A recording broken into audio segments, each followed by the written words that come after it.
Welcome, golf fans, pursuers of knowledge and the almighty dollar. This is your golf guru bringing you the second leg of the FedEx Cup playoffs. Yes, it is the BMW Championship, and this is my Before the Lock show, where I'm going to go and cover ownership projections, weather, my top value plays.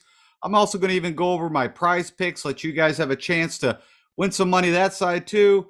I'm going to cover everything you need to know to get an edge on your DFS lineups and also maybe some last minute bets. And if you bear with me for about 30 minutes, we'll cover all this. And I want to first and foremost thank you for stopping by, visiting, using Golf Guru for your inside edge. It means the world to me. And with that said, let's get into this. All right, first off, because of you, I am giving a giveaway that is pretty generous, I think. It is for the FedEx Cup playoffs. And what is this? I am giving $1,000 away to a random subscriber. And if I get to 1,000 subscribers before the end of the Tour Championship, I'm going to double that and pick 2 winners. And all you need to do is simply click on that subscribe button, like this video, and just tell me down in the YouTube comments below, who do you think is going to win the FedEx Cup playoffs? That is the winner of it all, the Tour Championship. You get the $15 million for the player, and of course, you get that really cool shiny trophy that DJ is holding. Okay, with that said, let's get into this. And if you missed the preview show that I put out yesterday, which also included my picks, I did go over what I'm looking for in a player, and simply put, from a stroke game model analysis, I need good ball strikers. I need guys that can stick the ball close to the pin. I need guys that can hit the ball a long way off the tee, but also keep it in the fairway. Guys that can make putts, scrambling, good around the green. They got to be able to manage the par fours. There's 450 to 500. The real defense of this course, I think, is going to be these par threes that are between 200 to 225. There's 4 of those. They're going to have to take care and make their birdies and eagles on these par fives that are between 550 and 600. There's 4 of those. And I think I estimated, looking through the scorecard, there is definitely 8 birdie hole opportunities on this course. Again, if you missed the senior tour that played here in 2017, Scotty McCarron shot at 18 under. I'm predicting minimum that it's going to be 20 under that wins this thing. I'm guessing somewhere between 20 under and 25 under. With that said, that also will go into the prize picks that I'm discussing. And if you want to know, also, if you missed, I do have some comp tournaments that I'll be referencing some of my value plays against. And just to give you a quick understanding of what these are, you can see them here. I'm not going to go through them all. And this was when I generated a model that I'm using, the larger model, and going against some of those comp tournaments. You're looking at who came out on top. Funny enough, Charlie Hoffman, who had a really good showing at the Valero. You had DeChambeau, of course, who won the Arnold Palmer.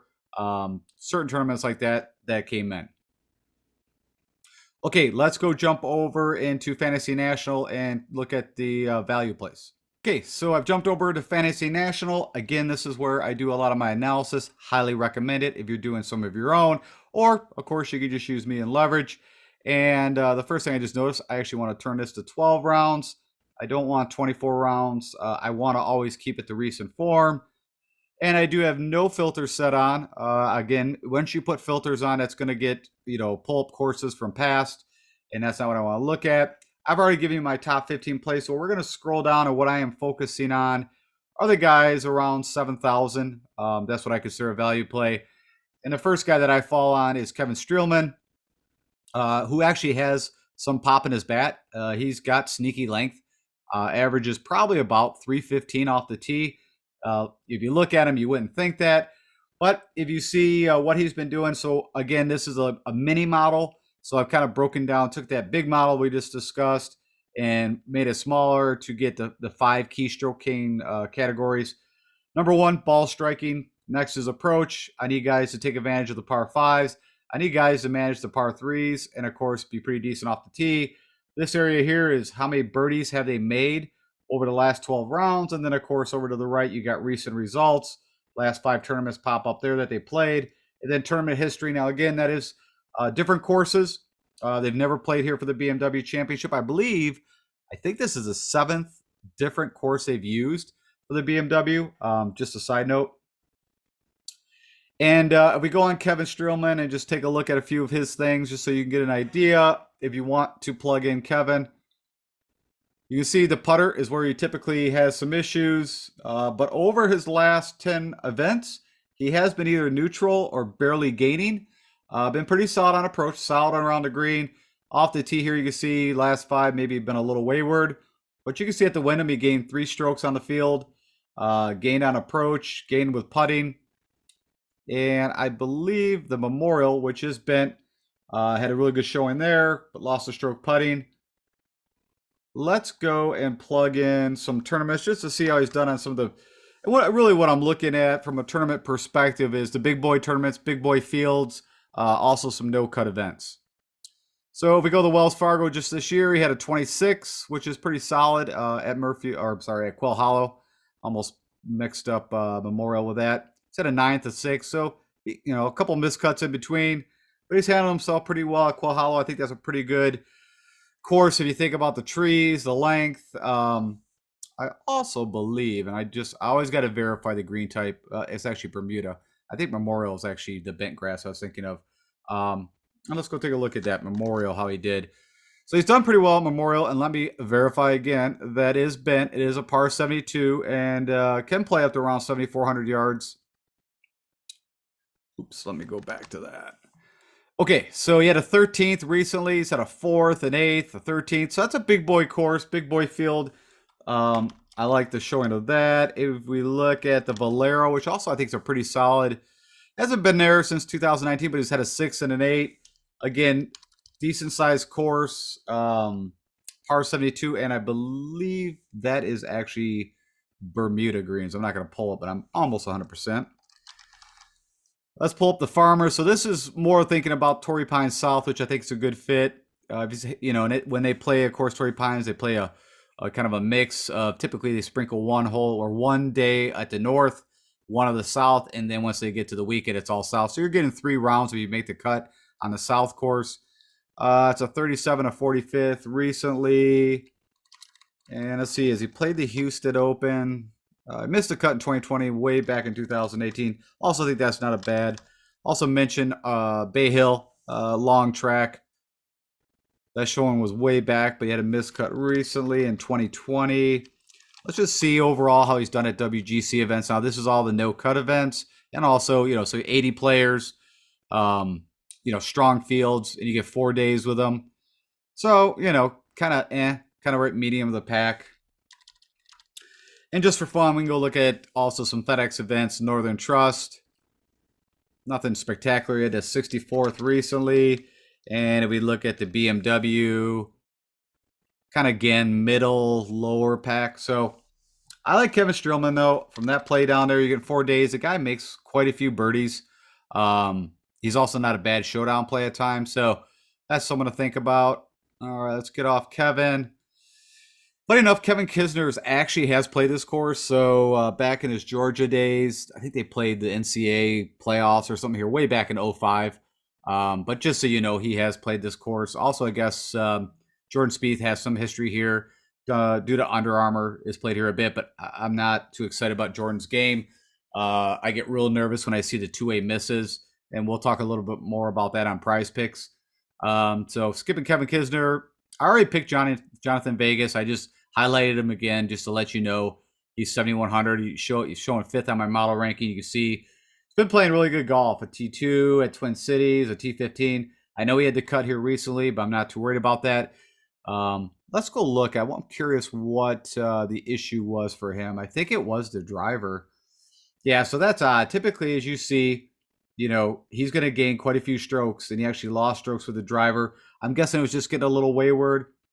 He was cracking, on the approach, lost a little bit there, and then the putter, he was gaining the last 3 tournaments before the Northern Trust was gaining 2 to 3 strokes with the putter, he lost there. So, you could either look at for the last, 5-6 tournaments, he was in real good form, almost across the board. So again, I like Johnny Vegas, but he was already a pick, I'm pretty sure, on my top 15. So let's scroll down and get to the other guys. The next guy I land on is Sebastian Munoz. I'll state this multiple times. If you're looking for a first-round leader bet, I'd plug him in. I always like him for a first round. If he was on PrizePicks, I would have probably used him for either scoring under or for the birdies. But you can see he does everything I like. The par fives, maybe, not gaining as much as I like. The birdies gain, it's been, pretty solid. I mean, not way up there, but, a couple 20 plays. So he had a T4 at the John Deere, at a T67. He had that miscut at the Open. Could let that slide. We go click on Sebastian Munoz. You can see he gains on all putting surfaces a little bit, nothing crazy. Looks like Bermuda's his best. Bent at least is positive. You look over his last, round the green is typically where he struggles a little. But real solid off the tee and approach. So great ball striker. You can just see if the putter is hot or not. If it's hot, he's going to do well. I mean, the John Deere, he gained 3 strokes. At the Charles Schwab, which I'm pretty sure that's bent. Let me go take a look. Yeah, that is bent at Colonial. So we do know he can get real hot on bent grass. And you can see here, tee to green, he's been all green. It's just some of the chipping woes. And I don't see a ton. I mean, there is some elevated greens. There's some sand around the greens, as I mentioned, but I don't think it's that tricky of a course to get up and down at. So, yeah, I think Munoz could be a very viable play down here. Pull up some of the big boy tournaments. Wells Fargo, he had a miscut recently, but had 38th before that. What about the Valero? He had a 9th place finish back in April. Let's go look at the Farmers. Of course, he had his win at Sanderson Farms, which is not a bad comp course either. That's even a little more tighter track. He had a miscut in 2020 and a 72nd, so not that great at Torrey. What about the Houston Open? He had a 28th back in 2019.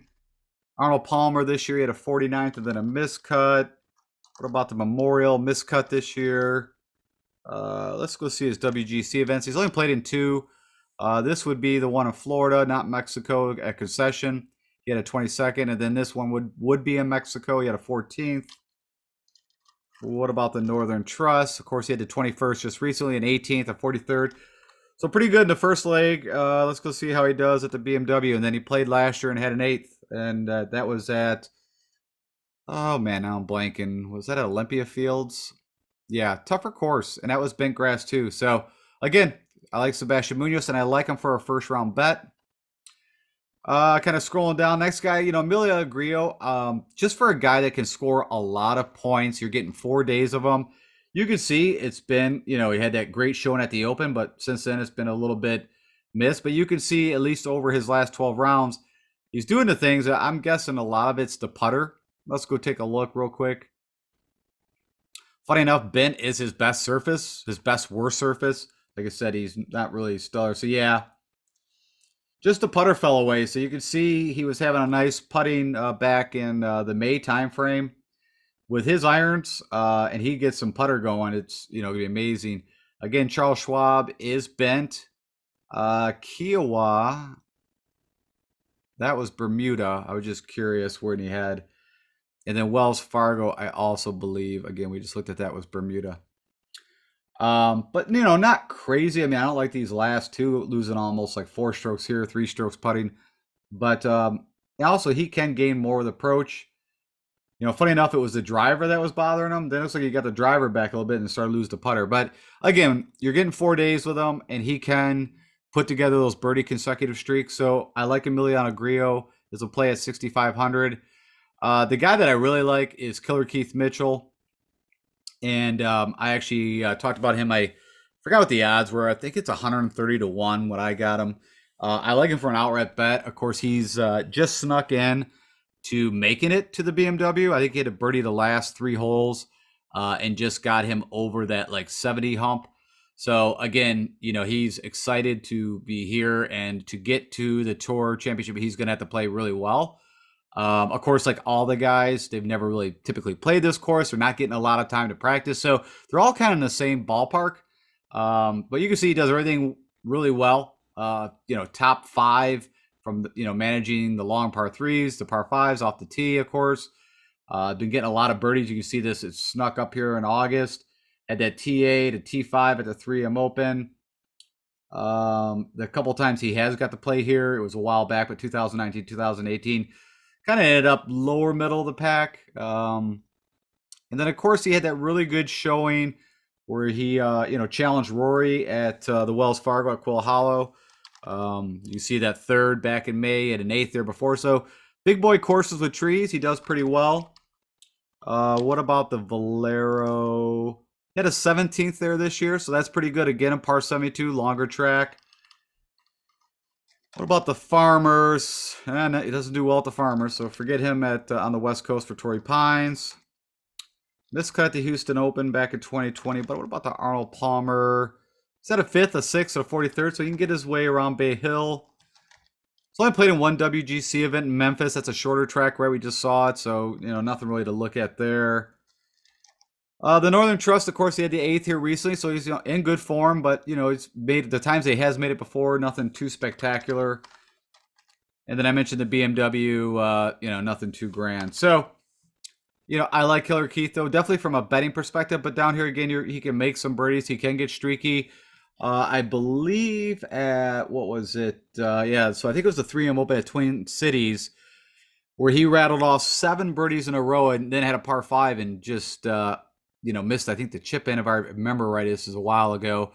And then actually, missed a birdie putt. It was crazy. So he could have, literally shot, a 29 or something on the front. So all I'm saying is he can get streaky hot. Ryan Palmer, I've always liked to get streaky. He's just been in really bad form. Let's go take a look at Ryan. I didn't really look at him. I like to play him. Used to play him quite a bit in Showdown.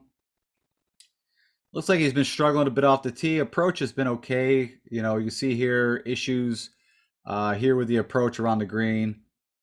Lost 7 strokes with the putter at the U.S. Open. That's crazy. He can be very streaky with the putter. But you can see, back here he, was playing well. I know in the Texas swing he played well. Struggled at the Byron, where I believe that's his home course he played, and just did not play well. Anyways, I'm not picking Ryan. I'm just stating that, so when, of course, Max Homa, he is actually right on the cut line. Let me go. So something I'm going to talk about, you can see. So right now he is 30th placed. So all I'm saying is to get to the Tour Championship, he's got to, do decent or he's going to fall out. We'll look a little more at this, but I just knew off the top of my head. Now, Phil Mickelson, funny enough, and you guys will know, typically never pick Phil for so many reasons, as most people don't. He's just so sporadic. But this is a course that does have, you need length. There is quite a bit of width that I see. You can make some errors. Phil is super streaky, and you're getting 4 days of Phil where he can do eagles and birdies and then rattle off some bogeys. So again, the bogey to birdie ratio and how it scores on fantasy, it's worth the plug in Phil. You can see his ownership's down. He's a low price. I like him here. And I think he was 150 to 1 at bet. I think he's fallen off everybody's mind since the PGA. Let's go just take a look real quick at Phil, what he's been doing well and not. So you can see, he is positive on bent. And he's just got a super streaky putter. And you can see he has been making putts. His approach here was bad. Typically off the tee, he's going to gain. Of course, he went in Fuego with approach at the PGA at Kiowa. And, didn't do a whole lot with the putter. Gained a stroke, but nothing great. His last good showing, I was trying to see with the irons. I guess you can see he had the 17th at Memphis.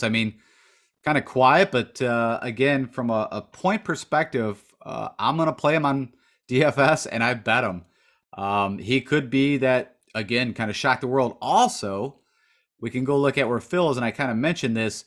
He was, last guy in to make the BMW, and so the only way he is getting to the Tour Championship is pretty close to a win or a second place. He's going to have the top 5, even to have a chance. But if he wins, it's 2,000 FedEx points, so he'll jump right up there. But yeah, he knows he's got to have a very good week to keep moving on. And also, you've got the Ryder Cup, right? So, Finau is now a dead sure to be in the Ryder Cup. Phil was still kind of sitting there off and on. If he won this event, Phil would probably definitely be on the Ryder Cup team. I don't know how it would be kind of his last, ditch effort, last shot. He would win the PGA, win a FedEx Cup event. He has the 2 wins on the senior tour, which I'm not counting that. I'm just saying he has some, wins. He led at Wells Fargo the first day, which again, a big boy course. So again, I like Phil, especially getting 4 days of his scoring, and it's wacky scoring, but typically he'll produce some points. Aaron Wise been playing good golf. I like Aaron. I don't know if I picked him for a bet.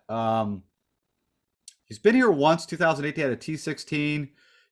Been making cuts at a T9 at Memorial, T21 at the Northern Trust. He's kind of yellow, so kind of middle of the pack here. Let's go click on Aaron, just see what he's been up to. The putter has been getting a little better here or there. So you can see at the Wyndham, he gained 3 strokes. The Memorial, he gained almost 2.5 strokes, 3.5 strokes. Then he had this like kind of lull right here, and then lost 2 strokes at the Northern.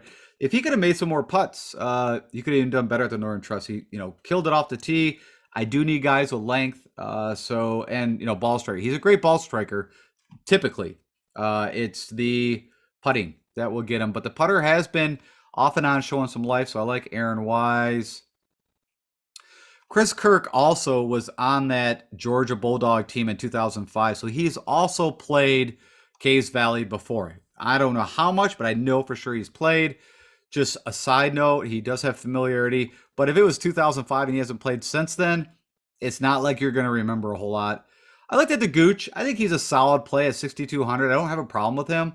But you guys all know I got my Brokeback Mountain pick, which is Patty Kazire. Knowing I get 4 days of Patty and that he'll typically shoot a crazy low round, at least 1, maybe 2. He's good for. He's also going to have that 72, 73. So again, just thinking, you got to kind of think of this a little different. The guys that can put up a lot of points, even to outpace where they end up in placement. That cost, that ownership, I like Patty Kazire. You can see, he had that T11 at John Deere was kind of his last good showing. T25, that's on big grass at Rocket Mortgage at the Detroit Golf Club. He's only been to the BMW once, had a T16. And we can go look at Patty. We'll go look at his putting splits. So gains on bent, but Bermuda's his best. See, good as showing. Yeah, he was dialed in with his approaches at the Northern. It was crazy, just dropping dimes. Let's go see. I'm just curious what he's done at some of the big boy courses. So Wells Fargo, he had a 24th there way back, but a 58 recently. What about Valero? So he had that 9th place finish in Texas at the AT&T course, so TPC San Antonio. What about the Farmers? A couple missed cuts in an 8th a long time ago, so I don't know what you make of that. Not a whole lot. Houston Open, he had that 11th in 2020. So that's good. What about the Arnold Palmer? He had a 57th this year at Bay Hill. The Memorial, a couple missed cuts, so he doesn't like Jack's Place too well. What about WGC events? Played in 4 of them. 12th was his best at the De Chapultepec course in Mexico. And what about the Northern Trust? A 56, we already just saw that. And the BMW did it once at a 61st. So I did not pick Patty Kazire last week, but again, this is a total different kind of, course. It's a total different, you're getting 4 days. So I like him for that. And the last guy I'll talk about is Hudson Swaffer at the Bear Men. This guy is sneaky. I actually played him a little bit in Showdown, and it worked out pretty well. You can see, man, he's getting a lot of birdies. He's going to have those bogeys too, but that's not a problem. You're getting 4 days of him. He's been playing good golf. He's been here before. It's been a while, but he has played in the FedEx, made it to the second leg. You can see the ball striking over the last 12 rounds has been, really good. Approach, not so great on these long par 3s. Off the tee, he's ranking number 2 right now. Again, over the last 12 rounds. And let's just go take a look at that. And that's what was shocking me, was he was like up there as either second from a whole ball striking perspective at the Northern Trust. So yeah, gained 10 strokes tee to green, 7.4 off the tee, 5 on approach. You can see, the irons have been clicking the last couple of times he's played. You can see around the green is not good. And the putter can be hit or miss. So, Hudson Swafford, I believe he won the Bermuda in 2020. Or Corrales. I always mix those two. So he won Corrales. He had that second place at Palmetto. They kind of backdoored into a little bit, but still is a second behind Garrick Higo. He also had that 6th, so going back to Corrales, he looked pretty good. just want to go see. I know that's going to be past Palm Greens. I don't think it's going to show it here, but almost 100%. But it is a par 72, and it is over 7,400 yards. Now the greens are different, and there's a little more wind there, but it's a long track. So something to think about there. But I like Hudson Swafford. All right, let's go look at weather just real quick while I'm here.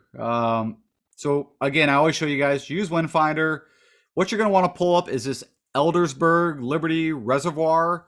That's the closest point for Wind Finder to pull up the weather forecast for Owing Mills, Maryland. I believe that's where they're at. You say Baltimore.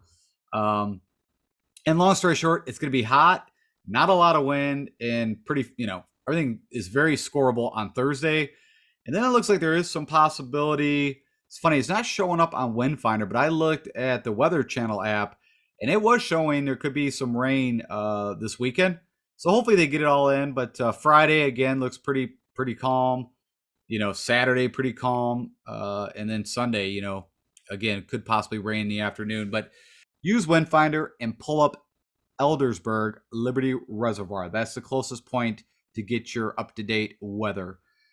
All right, let's go real quick and go look over at PrizePicks. So I mentioned to you guys, I am working with these guys from an affiliation, a partnership, whatever. I like their tool. That's why I'm doing it. And I think it's a different way to be involved in, fantasy golf.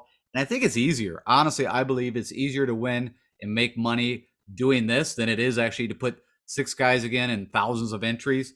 And what I have already done for you guys, I've done a bunch of research already on this. So, but I want to tell you, there's a lot of different tools you can use that are free. You can go on the PGA Tour. You can pull up birdie averages. So who are the guys leading, who make the most birdies right now out of all the rounds played? So if you click on this, you can see you've got a couple of different ways for over-under on this. And so I went to PGA. That's what I'm playing. You can mix. You can pick an NFL guy, a baseball guy, and a PGA guy and do over-under. I'm sticking with golf. Of course, this is a golf show. And what I kind of like more than even trying to figure out how many birdies or better they're going to make, but that is an option. And I think they can make a lot of birdies at this course. It doesn't matter about bogey. So you remove all that. It's just how many birdies they make. You can go that route, or you can go what their total score is. And I'm kind of falling and leaning more towards that. I think a lot of these guys can go definitely under. And you can kind of see they're giving you like the top 20 guys to pick. And so I've already done this, so you could use these picks. So if you go to prizepicks.com, use the promo code Golf Guru, they're going to match you 100% up to $100. If you put in 50, you're going to get 50 free. If you put in 20, you know the deal. I already said I did it for the first time during the Northern Trust and had a nice hit and discussed that yesterday. And so I'm doing the same thing this week. And what I'm going with is pretty simple. So I'm going with Harris English. I believe he's going to shoot below 69.5. So all he needs to do is to shoot a 69, which is 3 under. If you look at Harris English, his last like 4 rounds, I believe he shot lower 60s, 3 out of the 4. If I remember off the top of my head, of course, I vetted all this for you guys already. John Ron, same thing. Last 4 rounds, first round, easily could shoot his shot under 69, 68. I think he's even had a 62 in there. I feel real good that he can go under that 68.5 at this course. The next guy, Sammy Burns. I actually was looking at Sammy Burns. They have him at 4.5 birdies. I think he could also go over and get 5 birdies in the first round. Typically, Sammy does pretty good in the first round. But I'm just going to go with the under, shooting under 70. He's got to shoot, again, it's a par 72. So he shoots 3 under. He's good there. The one guy that I'm going, and you got to pick, so you can't just pick all under or all over. You got to have at least one change. So my over is actually Jordan Spieth. He struggles on the first round. The last 4 first rounds, I believe he's had 169, something like that. The rest are all 70s. And with his driver going both ways now, he makes me nervous. Now, he could shoot 5 birdies, but he's typically, I think, going to have that blow-up hole or 2. So I'm going to go with the over that he does not break 69. And with that said, and then when I do that, it gives me this option to do flex play, which is I just got to hit 3 out of the 4. Or if I'm going to say, you know what, I'm going to hit 4 out of the 4 that I just picked, my over-unders, put in 100. And if I hit it, I'm going to win $1,000. I'm going to go ahead and just click place entry. and I'm in. So let's go see if I click on my entries, and we can see that right here. So got Jordan Spieth over. So I think he's going to shoot over 69 for the first round. I think Sam Burns can shoot under 70 first round. Rahm under 68.5, and Harris English under 69.5. And then all you do is just kind of keep an eye on this as it's kind of going along. I don't know if it actually updates live. I didn't notice, but once these guys finish their round, it will pop in. And if it's green, it means you're good. And if it's like it's I don't know what color, different color, it's not. All right, so that's PrizePicks. Check it out. And I want you guys to give me the feedback. And I did mention every time that you guys do log in, sign up and use the Golf Guru promo code, I get a spiff. I'm going to take all those spiffs, put it together, and then I'm going to put a nice little pool, giveaway for the Masters coming up in April. I know it's a while away, so if we build it up, it could be a nice little pool. So give it a check seat and let me know what you think in the YouTube comments below. All right, we did weather. Let's go talk about what you guys probably want to know mostly is ownership projections. Again, this is through Fantasy National. And real quickly, how this is done, just so you guys know, is when you're in Fantasy National, you can pick your favorite players. When you do use their lineup generator to do like mass entries into the fantasy golf world, it tallies all that information and it gives you an ownership projection through the fantasy community. And it's very accurate. It's usually, like I said, about 1 or 2% either way. And if we want to look right off the bat, starting at the highest salary, you can see Jon Rahm by far, which is kind of shocking because that's a big price tag for Jon Rahm. He's at 22%. He was one of my picks. It's hard not to. I mean, the guy's doing everything so well for the last 4 or 5 tournaments minimum. The next guy is Xander, and you can see his ownership is quite a bit less. Didn't have the greatest Northern Trust. Really hasn't performed that great since the Olympics. So people are kind of a little shy against him, and that's a big price tag when you're trying to build the team together. You got Spieth again. People are like me, are just terrified when you start seeing that two-way miss. We get shaky because we've been watching this guy for so long. Struggle with that. He could literally have it fixed and come out and win this thing. So to get some differentiation, you could go and start out with Spieth, but that is why his ownership's so down. JT has shown life with the putter. He's up. DJ, I kind of like DJ in this spot. I'm going to sprinkle some of him in to get a little differentiation. There's no reason why he can't turn it on and go out and have a good showing here. He's just got to make that decision. I really believe it's him saying, I'm going to go out and win this damn thing. Koepka at 12%. Nothing really to say there. I've always said with Koepka, it's, if he has a good Thursday, watch out. That's all I can say. Morikawa still dealing with a little bit of an injury. I don't know where he's at. I'm sure he's fine. He wouldn't be in here, but keep an eye out for a withdrawal just in case. He's at 5%. You got, of course, Tony coming off the really first win as far as I'm concerned. I'm not counting the Puerto Rico Open. So I think that's got some people a little nervous. You got Louis also, that neck injury, pulled out of 2 tournaments. I think it was more just to kind of rest for the FedEx push-offs or playoffs, so I have no problem with that. Cam Smith been playing hot. And then funny enough, you got Rory and DeChambeau. And, I always laugh at this. I don't know what's going on, but DeChambeau's the highest owned, and he was my number one kind of pick and thought, my bet. But I think people see what I see. And this course is going to favor guys that are just bombing it. And I just think this is a bomb and gouge course. So I can't say nothing but totally agree. But just so you know, that's where your chalk is. If you want to kind of fade a DJ or something else, from a DFS perspective, there's your leverage. You got Victor at 11%, even though he kind of had that shaky Sunday.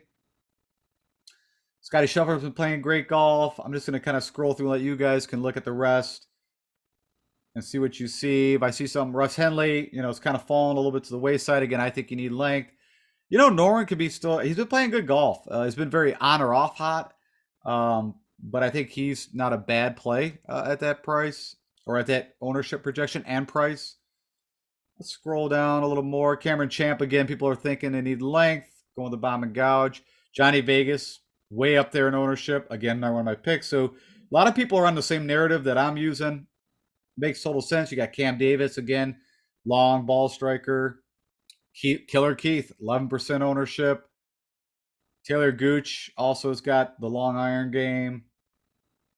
Tom Hoagie, no love, even though he had a good showing at the Northern. So way down there, that's some differentiation. There's Streb. And then there's Swafford. So there you go. 12% ownership right now projected. And that's the guy I told you at 6,000. I think makes sense too. I mean, again, this is what the stats are telling you, what your eyes are seeing. I did mention what he's done at Corrales, a long track. So there you go. That gives you an idea of the ownership. And with that said, let's go wrap this up. I will give you my top value plays. Okay, so to summarize my top 5 value plays, again, these are the guys below 7,500. Leading off, number 1, Aaron Wise. If he has the putter and he keeps always doing what he does with the ball striking, we'll be good to go. You're getting 4 days of him.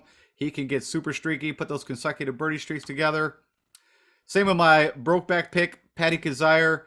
I like it because you're getting 4 days, and he will typically throw a low 60 in there, maybe 2. Typically on Sunday, funny enough.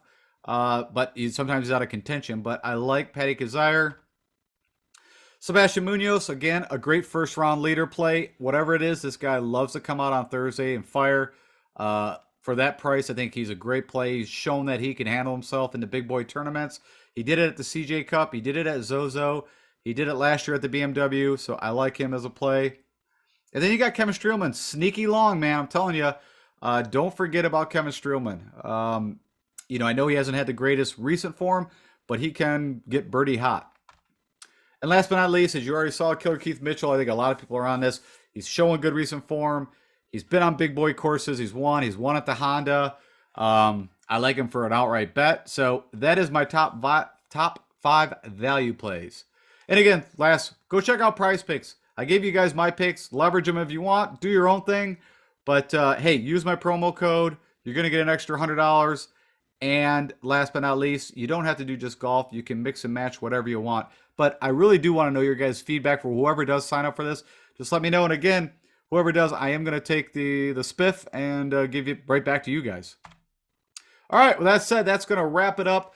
Again, thank you guys so much for joining me, and I hope you're getting a lot of benefit from this. Let me know what you think.